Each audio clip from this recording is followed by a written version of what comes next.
She came back to sell her grandma's broken-down house and disappear again. But the black neighbour who'd quietly cared for the place built her a new porch swing with his own hands. Now, with her whole old life calling from the city, one question won't let her breathe. Is this just a swing, or the first real reason she's ever had to stay? Before we dive in, make sure to hit subscribe, tap like and share this video.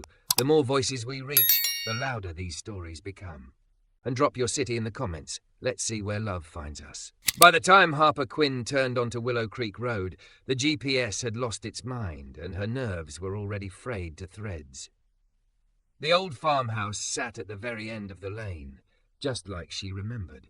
A tired white rectangle with peeling paint and a sagging porch, the railing leaning like it had given up halfway through a sentence. Wildflowers had taken over the front yard, and the big maple out front stretched its branches low, like it wanted to hide the place from the world. Harper killed the engine and sat there, hands still gripping the steering wheel. Her fingers left faint marks in the leather. "You're here," she muttered to herself. "You did it? Happy now?" She wasn't. Her heart felt like wet concrete. Her thick thighs stuck uncomfortably to the seat, jeans too tight from stress eating and not caring. Her oversized black t-shirt clung to her curves, the neckline dipping low enough that she kept tugging it up on instinct. Her long, ash-blonde hair was piled into a messy bun that had stopped trying hours ago. The house had belonged to her grandmother. Now, technically, it belonged to Harper. At least until she fixed it up enough to sell and get back to the city where she'd constructed an entire life around not needing anyone. Then that life had crumbled, piece by piece. She opened the car door and stepped out.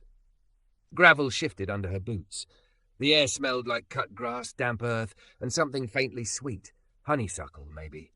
The kind of smell that made you think of summers when nothing terrible had happened yet. Harper swallowed hard. "Okay," she whispered. "In, out. Get it done. Get out." The porch steps groaned when she put her weight on them. Harper winced. She knew she was thick, curvy hips, full ass, soft belly that every diet had bounced off of, but the way the wood complained made it feel personal. "Rude," she muttered at the step. "Been saying the same thing about that board for 3 years. The deep male voice cut through the quiet, warm and amused. Harper spun around so fast she nearly lost her balance. A man stood near the edge of the gravel drive, by the fence line that separated the house from the property next door. He'd clearly been working, dust on his dark jeans, a grey t-shirt clinging to lean muscle, hands resting on the top of the fence like it was the easiest thing in the world to hold up his own weight. He was black, tall, and built in a way that suggested he spent more time lifting lumber than weights. Warm brown skin, forearms roped with muscle, sawdust still clinging to one of his sleeves. His hair was cropped close, and his eyes, deep, steady, and way too observant, met hers without flinching or flicking down her body like most men's did. He just looked at her. Really looked. "Sorry," he added quickly, hands lifting in a small, peaceful gesture. "Didn't mean to startle you. I'm next door, Micah." He jerked his chin toward the blue house on the left. "Been keeping an eye on the place for your grandma." Harper blinked, trying to drag her brain back into her skull. "Oh, Harper." She tugged at the hem of her shirt, heat prickling at her neck. "I didn't know Grandma had anyone watching the house. She called it making sure the old bones don't fall down on my girl when she finally comes home." His mouth curved, not quite a grin, more like something private he shared with her grandmother and was offering to Harper now. "Guess this makes you the girl." The word home snagged something inside her. "She really said that?" Harper whispered. Micah nodded.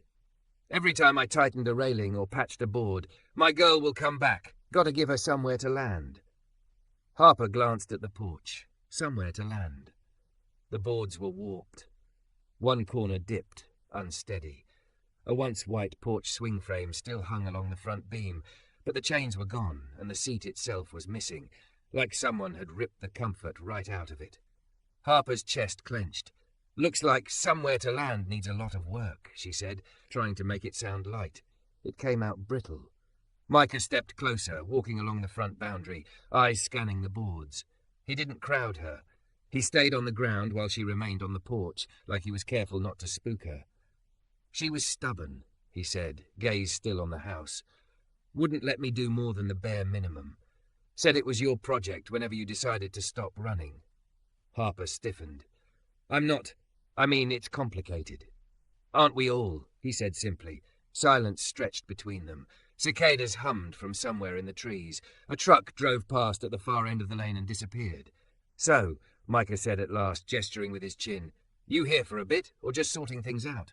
Sorting, Harper answered quickly. Too quickly. I'm just cleaning up, talking to a realtor, getting it listed, you know. Her throat tightened. I don't live here anymore.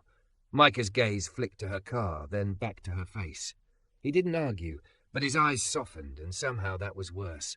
Right, he said quietly. Well, if you're going to have strangers walking all over this porch, they should at least not fall through. His tone went a touch lighter. That step's one good storm away from taking someone's ankle. Harper snorted despite herself. So you're saying my grandmother left me a death trap?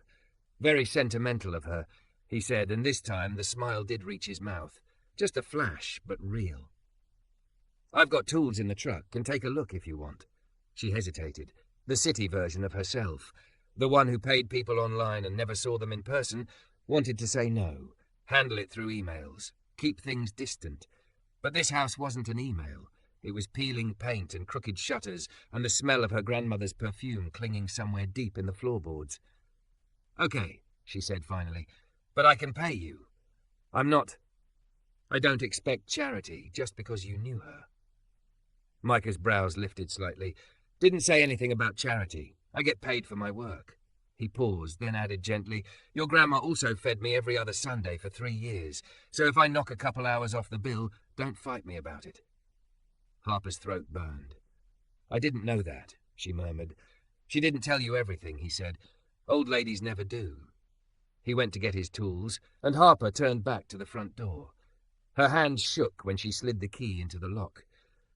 The door stuck, then gave with a sigh that sounded almost human. The smell hit her first, dust, a hint of lemon cleaner, and the faint shadow of lavender lotion. Her grandmother's scent. The one that had clung to every hug, every tucked blanket, every cup of tea pushed into her hands when she showed up crying with another broken heart. Harper stepped inside and leaned against the wall, sucking in a breath that hurt all the way down. The city felt 1,000 miles away. So did her ex, his careful criticisms, his tight little comments about her body, her eating, her clothes. You'd be so gorgeous if you'd just tone up a bit, Harp.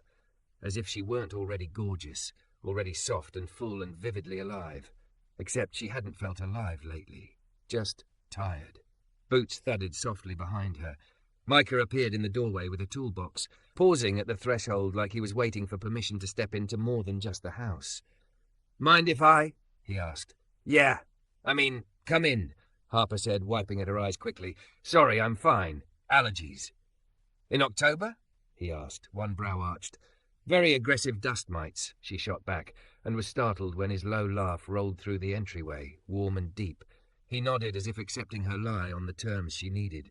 I'll start with the steps, he said. And that front beam. You can do whatever you need to do in here. Holler if you hear something crack. That'll be me, not the house. Are you always this reassuring? She asked. Only when people look like they're about to bolt, he said softly, then stepped back outside. The words landed like a pebble in a lake, ripples stretching out through her chest. About to bolt. He wasn't wrong. Every instinct she had was screaming to keep the car keys in her pocket. To leave the suitcase in the trunk. To book a hotel instead of staying here tonight, in this living museum of everything she'd lost. But as the hours passed, she found herself opening cabinets, stacking dishes, sorting through mail. The light shifted across the floor. She heard Micah's hammer, the scrape of wood, the occasional murmur as he talked to himself. At one point she peeked through the screen door. He was on his knees on the porch, forearms flexed as he pried up a warped board. Every movement was careful, deliberate, not just functional, almost respectful. It's not just a house, her grandmother had said once, when Harper was 13 and sulking on that very porch because her parents were fighting again. It's a promise. If you have somewhere to come back to, you're never as trapped as you feel. Harper's chest ached. Now there was no grandmother in the rocking chair, no easy laugh from the kitchen. Just a man she barely knew, replacing rotten pieces so strangers could admire the place before someone else bought it and painted everything beige. "Hey, Micah?" she called. He glanced up, squinting a little against the lowering sun. "Yeah?" She opened the screen a little wider, fingers curling around the frame. "When you're done with the steps, could you look at that?" She nodded toward the empty frame where the porch swing used to hang. "I know the swing's gone, but I don't know. Maybe it should be fixed for the listing." Micah followed her gaze. Something unreadable crossed his face. "Yeah," he said slowly. "I can look at it. Just enough so it doesn't look like something's missing," Harper added quickly, more to herself than to him. Micah held her eyes for a long beat. "Sometimes," he said quietly, "the thing that's missing is the whole point." Harper didn't know what to say to that, so she let the screen door fall softly shut. Behind her, the empty house waited. Outside, the man on her porch went back to work, measuring and cutting and anchoring boards like maybe, just maybe, this place, and the woman who'd come back to it weren't as temporary as she kept insisting. The sound of a saw woke her the next morning. For a few seconds, Harper didn't know where she was. She stared at the cracked ceiling, disoriented by the way sunlight filtered through thin curtains instead of concrete and blinds. The sheets smelled faintly of lavender and age. Her body ached from the lumpy mattress and from the kind of sleep that wasn't rest so much as collapse. Then the smell hit her. Sawdust, sharp and clean, drifting in through the open window. The saw buzzed, stopped, then started again in short, precise bursts. Memory crept back in. Grandma's house. The decision to sell. Micah, with his careful hands and quiet eyes, promising to fix the porch steps so realtors wouldn't break an ankle. Harper pressed the heels of her hands into her eyes and exhaled slowly. She hadn't meant to stay the night. She'd told herself she'd clean for a few hours and then get a hotel somewhere with crisp sheets and a mini bar. But the sun had dipped, her muscles had turned to lead, and somehow she'd ended up in her grandmother's old bed, with grief lying heavy in the dark beside her. Now it was morning, and the man next door was working on a house she planned to leave. Harper rolled out of bed and caught sight of herself in the mirror. Her black sleep shorts hugged her thick thighs, curve of hips soft and unabashed. The oversized T-shirt she'd slept in had twisted up, baring one pale shoulder and the top swell of her breast. Her long hair had escaped the messy bun and tumbled around her face in loose waves. She studied herself for a moment, jaw tightening. Her last boyfriend had called her a lot of woman, half compliment, half accusation. He'd said it when she reached for dessert, when she bent to tie her shoes, when she walked into a room and could feel eyes catch on her curves before they caught on her face. Micah hadn't looked at her like that. Not last night, anyway. The saw stopped again. This time the silence felt deliberate, expectant. Harper pulled on jeans and a fresh shirt, a soft grey V-neck that clung to her chest more than she liked but was the cleanest thing she had in her suitcase. She scraped her hair up into a ponytail, swiped mascara under her lashes more out of habit than vanity, and headed for the kitchen. The kettle still worked. Thank God. By the time she stepped out onto the porch with a chipped mug of coffee, the sun was fully up, lighting the dust motes that danced in the air. The newly repaired steps felt solid under her bare feet, boards smooth and straight where they'd been warped and treacherous the day before. Micah was standing by the far end of the porch, measuring the span between the posts where the old swing frame hung. A long plank of sanded wood rested on sawhorses nearby, edges rounded, surface smooth. His T-shirt was already clinging to his back, darkened with sweat between his shoulder blades. He glanced up when he heard the door. His gaze swept over her once, just once, taking in bed-tousled hair, bare feet, the way the sweater draped over her curves. No lingering, no smirk, but something softened in his eyes. "Morning," he said. "House didn't swallow you in the night. That's a good sign." Harper lifted her mug in a half salute. "Barely. It groaned a lot." "That's her way of saying she's still alive," he replied. "Kind of like my knees." She snorted despite herself and came closer, careful not to spill the coffee. Up close, she could see the changes he'd made. Fresh boards on the steps, new screws drilled into the railing, hairline cracks filled and sanded. "You did all this yesterday?" she asked. "Most of it." He wiped his forearm across his brow. Didn't want you falling through on your way out this morning. The way out. The words landed like a small stone in her stomach. And this? She asked, nodding toward the long piece of wood on the sawhorses. Micah's mouth pressed into something that wasn't quite a smile. That, he said, is a bribe. Her brows shot up. A bribe. To keep you from putting an ugly metal bench out here just because some realtor says it photographs better. His gaze slid to the empty frame above them, where the swing used to be. Your grandmother talked about it every time I fixed something. Said she'd worn out the last one rocking you through breakups and bad days. Said it didn't feel right to put up a new one without you here. The air went thin in Harper's lungs. I asked her once why she didn't call you, he went on. If she missed you that much. What'd she say? Harper's voice came out tight. Said, I'm not calling her home. I'm just keeping the porch light on in case she decides to come. He paused. Building this feels like, I don't know, like finishing a sentence she started. Harper swallowed around the burn in her throat. The mug felt heavy in her hand. You don't have to do that, she managed. I already told you I'm selling. I won't be here to use it. It's a waste of your time. Micah studied her for a long moment, then nodded slowly. Okay, he said. The simple agreement threw her off balance. She'd expected a protest, some speech about heritage or small-town charm. Okay, she repeated. Okay, he said again. If that's really what you want, I'll just fix the frame so it's safe and leave it empty, like you asked. Something in his tone made her chest squeeze. It wasn't sarcastic. It wasn't even resigned. Just honest. He turned back to the tape measure, marking a spot on the wood with a pencil. Just curious, though, he added. You actually sat with that decision? Or are you just running on momentum? I'm not, she began, ready to snap, but the words snagged. Running. From the job that had eaten her life. From an ex who'd slowly convinced her that needing rest made her weak. From the way her grandmother's death had cracked something open in her she didn't know how to look at. She was so tired of running. And yet here she was, already imagining how quickly she could get a for sale sign out front. I don't really have a choice, she said, staring into her coffee.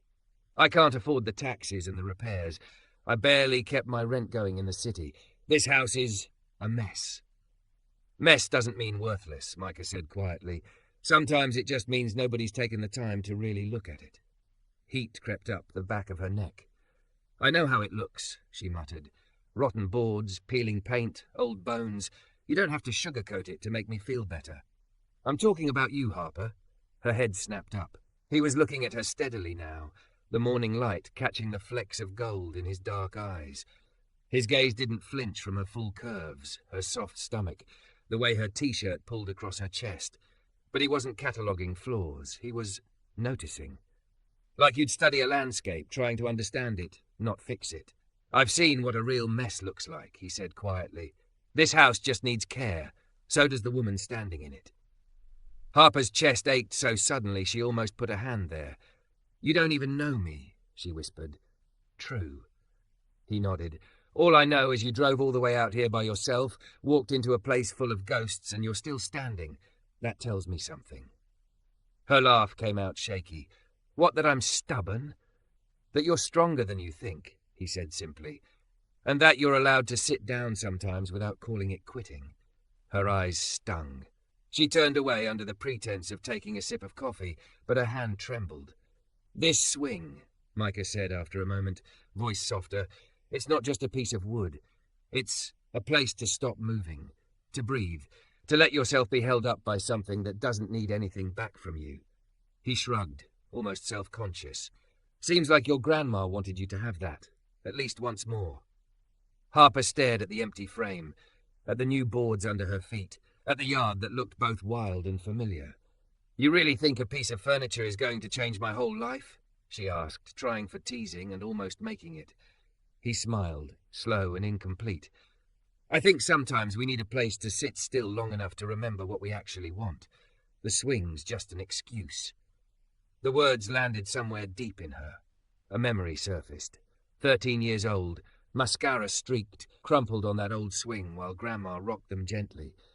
The steady creak of chains, the smell of rose lotion, the murmur of, "Let it out, baby. The world doesn't need you pretty right now. It just needs you honest." Harper hadn't been honest with anyone in a long time. Not really. Not about how lonely she'd been, even in a city of millions. Not about how small she'd made herself for a man who was never satisfied. Her fingers tightened around the mug. "Fine," she said abruptly. "Build it." Micah's brows lifted. "You sure? Because I don't do half-ass."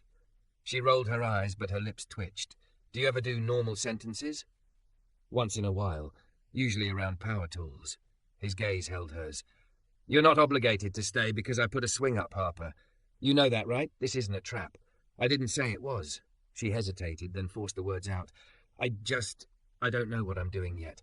But I'd like to sit where she sat, at least once, before I decide." Something eased in his shoulders. "Okay," he said, and this time the word felt different, like agreement, not surrender. "In that case, you're helping." Her eyes went wide. "Helping how?"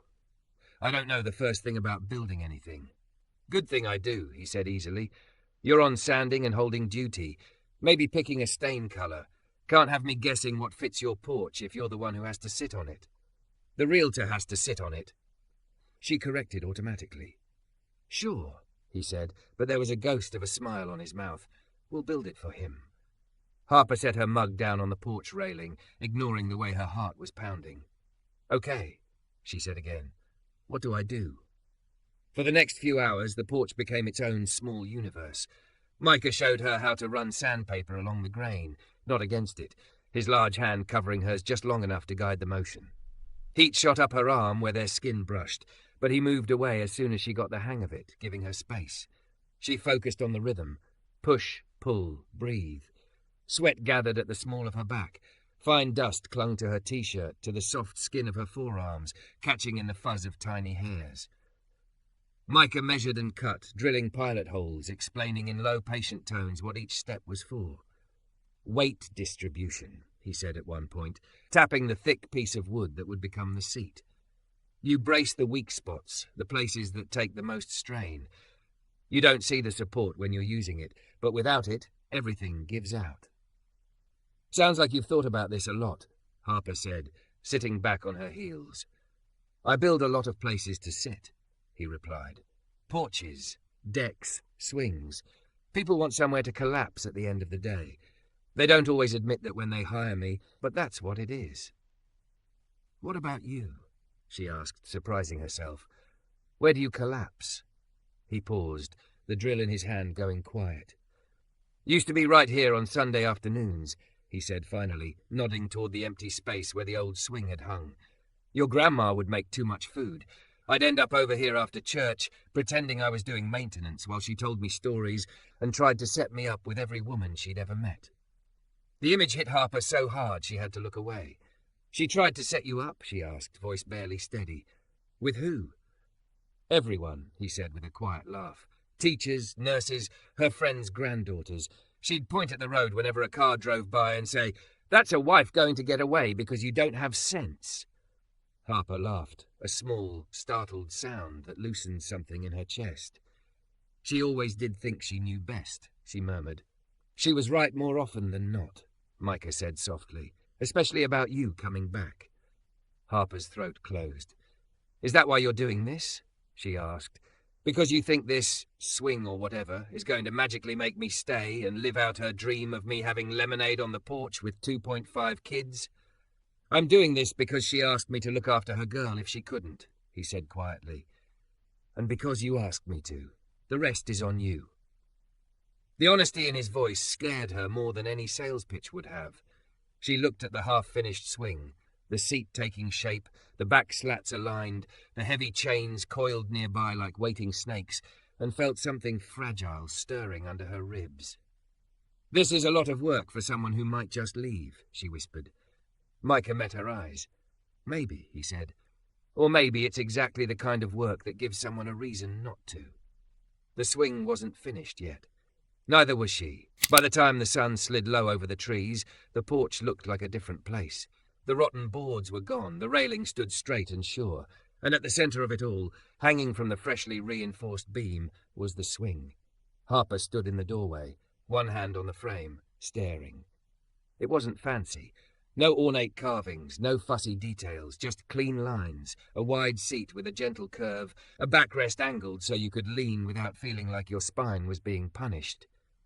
The wood was smooth and warm-looking, the stain a soft honey tone that glowed gold in the fading light.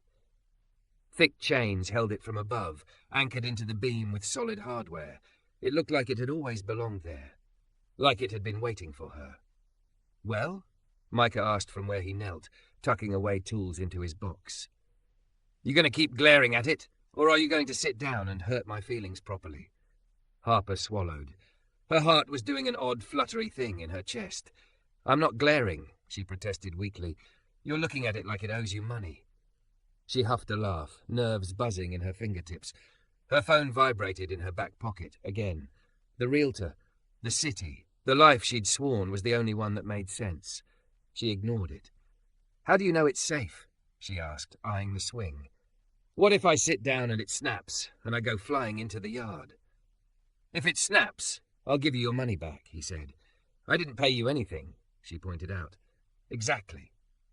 He stood, wiping his hands on a rag. "Come here."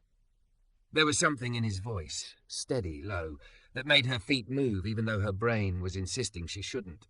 She stepped closer, conscious of every inch of herself. Her thick thighs in snug jeans, the pull of her shirt over her full chest, the way her hips swayed slightly when she walked. Her last boyfriend would have made a joke about it. Micah didn't. He simply braced one big hand on the swing's back, gave it a firm push, and let it rock once, twice, chains whispering against metal. "I overbuilt the hell out of it," he said. "Reinforced the beam, doubled up the hangers, used hardware rated for way more than you and me put together. It's not going to break because you exist on it." The words hit her harder than she expected. "It's not about that," she lied. "Harper." His tone went quieter. "Sit down." Something in her softened. Maybe it was the way he said her name. No impatience, no pressure, just an invitation. Her phone buzzed again. She pulled it out with a sigh, thumb hovering over the screen. A text from the realtor blinked back at her. "Did you make a decision about listing? Call me tonight. We can lock in the first available slot." Her thumb trembled. She could almost see the future if she hit call. Paperwork, photos, strangers walking through, leaving their footprints on her grandmother's floors. "What if I'm making a mistake?" she whispered, more to herself than to him. "You might be," Micah said. "You might not." "That's not helpful." "It's honest," he nodded toward the swing. "You don't have to know your whole life tonight. Just decide one thing. Do you want to sit down right now, or do you want to keep standing?" The simplicity of it nearly undid her. She locked her phone, shoved it back into her pocket, and took a breath. "Okay," she said softly. She turned and lowered herself onto the swing, bracing out of habit, as if expecting the world to move out from under her. It didn't. The seat cradled her weight, the wood solid beneath her, wide enough that her hips didn't feel squished. The chains creaked once and then steadied. She exhaled a breath she hadn't realized she'd been holding. "How's it feel?" Micah asked. She shifted, testing, leaned back. The angle of the backrest supported her shoulders, her spine. Her body, usually tense from trying to fit into spaces not made for her, started to unwind without permission. "Like a trap," she said softly, in a good way. Micah's mouth curved. "Mind if I?" He gestured to the space beside her. The swing was wide, easily big enough for two. Her pulse skittered. "You built it," she said, because she couldn't make her brain come up with anything more clever. He sat down carefully, not touching her. The swing dipped a little under his weight, then settled, balanced. They were close enough that she could feel the heat radiating from his body, smell the faint mix of sawdust, sweat, and soap. For a moment, neither of them spoke. The yard spread out before them, the wildflowers, the old maple, the gravel drive catching streaks of dying light. Crickets were starting to tune up near the fence line. Somewhere down the lane, a dog barked twice and then fell quiet. Micah nudged the floor with one boot. The swing moved, a slow, gentle arc. "Your grandma used to fall asleep out here," he said. "Head back, mouth open, snoring like a chainsaw. Woke up every time I tried to sneak away, though. Woman had some sixth sense." Harper laughed, the sound bubbling out of her unexpectedly. "She used to tell me that swing knew when I was lying." "Maybe it did," he said. "Wood remembers things." She let that sink in. The swing rocked, the rhythm soothing, steady. Her shoulders loosened for the first time in months. Her body pressed into the support behind her, finally allowed to rest instead of bracing. "I don't know how to do this," she said quietly. "Do what? Be here." Her fingers twisted in the hem of her shirt. "Everyone back in the city expects me to bounce right back. New apartment, new job, new whatever. I told my boss I needed time, and he said, 'Grief is understandable, but we'd hate to see you lose momentum.'" Her mouth twisted. "Momentum. Like I'm a stock chart." Micah's jaw tightened. "Sounds like he was afraid of learning the place runs fine without you," he said. She blinked at him. "You got all that from one sentence?" "I've worked for men like that." His voice had a rough edge now. "Did 6 years at a firm where they'd call you family one minute and cut you loose the second you slowed down. Got out after a car accident when I realized they were more upset about the missed deadlines than they were about me almost dying." Harper turned her head to stare at him. "I didn't know that." "Why would you?" He shrugged. "I don't lead with it. Just saying, I know what it's like to be treated like a machine that eats stress and spits out results. Houses are easier. They don't pretend they're anything else." "What made you stay here?" she asked, softer. "In this town, in this life." He was quiet for a moment, eyes on the maple tree. "After the accident, I was stuck," he said finally. "Couldn't move like I used to. Mind was a mess. Came back here to recover because my mom begged me to. She died 2 months later. I was angry as hell. At her, at myself, at everything." He nudged the swing again, just enough to keep it moving. "Started fixing little things around the house, just to have something to do with my hands. Then a neighbor asked for help with a broken step. Then your grandmother called because her railing was loose." His mouth softened. "She paid me in cash and cornbread. Kept telling me I was building more than decks. Said I was making landing places for tired souls." I laughed at her, but she wasn't wrong. Harper's throat thickened. "She always did collect strays," she murmured. "Guess I was one of them." His gaze slid to her.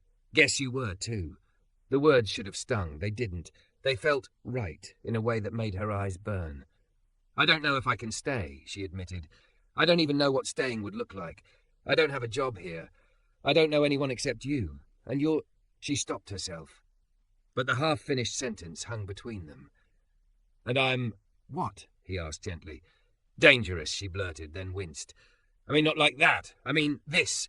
She gestured between them, the swing, the porch, the way her heart was beating too fast. "This feels like something. And I don't trust myself not to jump into something just because it feels better than being alone." Micah was quiet for a long beat. "I'm not going anywhere," he said. "I'm next door. I've been next door. If you decide to stay, I'll still be there.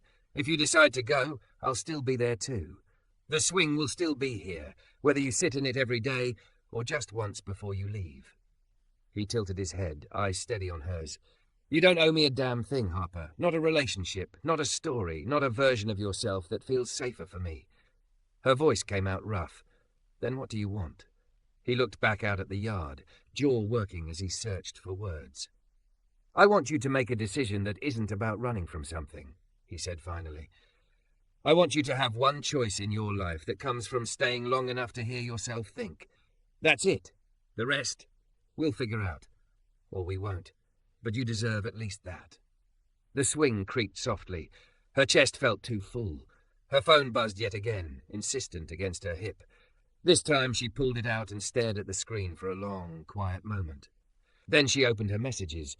Not the realtor's, but her boss's thread. Her last unread message blinked up at her. "We really need an answer, Harper. The promotion won't wait." Her thumb hovered. Her heart pounded so loudly she thought he might hear it. She thought of fluorescent lights and windowless meeting rooms, of men in suits who called her a lot of woman and meant too much in a dozen different ways, of the way she'd shrunk herself into a tidy, manageable package, even as her body stubbornly stayed full and real and here. She thought of her grandmother's hands wrapped around a chipped mug, saying, "If you have somewhere to come back to, you're never as trapped as you feel." She thought of the new boards under her feet, of the swing holding her without complaint, of the man beside her who had built a place for her to simply exist without apology. Her fingers moved. "I'm not coming back," she typed. "I need something different. I'm choosing that for myself." She hit send before she could lose her nerve. The message whooshed away, the tiny delivered icon popped up, and just like that, a whole version of her future dropped away. She exhaled a shaky breath. "That felt like jumping off a roof," she whispered. "Maybe," Micah said, "or maybe it's just stepping onto a different one." She let the phone rest in her lap, screen dark. "I haven't decided about the house yet," she said. "I don't know if I'm staying forever, but I think I want to see what it's like to be here for a while. On purpose. Not just because I didn't have anywhere else to go." Micah nodded, eyes warm. "That sounds like a start," he said. A breeze moved through the trees, carrying the faint smell of honeysuckle. The sky was melting into shades of pink and gold, the kind of sunset she never saw between city buildings. Harper turned her head to look at him, really look. The evening light softened his features, catching the faint scar along his jaw, the tiny flecks in his eyes. There were lines at the corners from squinting into the sun, from laughing, from living. "Thank you," she said quietly. "For what?" he asked. "For building this," she said, pressing her palm into the solid wood under her. "For not pushing. For seeing me, I guess." His throat worked. "Hard not to see you," he said, voice low. "You take up space. That's not a flaw, Harper. That's kind of the point." Heat flared in her cheeks, but it felt different this time. Less shame, more awareness. She shifted, just enough that their shoulders brushed. It was the smallest touch, but electricity danced along her skin. He didn't pull away. The swing rocked, the chains whispering, the world narrowing to the creak of wood and the steady warmth at her side. She let her head tilt just slightly until it rested against his shoulder. Micah went still for a heartbeat, as if asking a silent question. When she didn't move, his muscles relaxed. He angled himself just enough to make the position easier for her, careful not to crowd, careful to support without trapping. They didn't speak. They didn't need to. The porch, the swing, the man beside her, they didn't erase her grief or answer every question.